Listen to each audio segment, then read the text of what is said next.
په بګن کې د طالبانو او پاکستاني پوځ مخامخ جګړه او پر افغانستان د پاکستاني چارواکو توندې نیوکې بشپړ جزئیات همدلته وګورئ او افغان میډیا چینل سبسکرایب کړئ.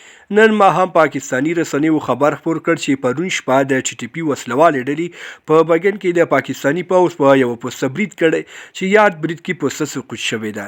د پاکستاني رسنیو په حواله برید د خیبر پښتونخوا د کورمې ولسوالۍ په بګن سیمه کې د پاکستاني سرتیرو پر یو پوسته شوی چې پکې لږ تر لږه شپږ پاکستاني سرتیر وژل شوي او اووه نور ټپیان شوي دي.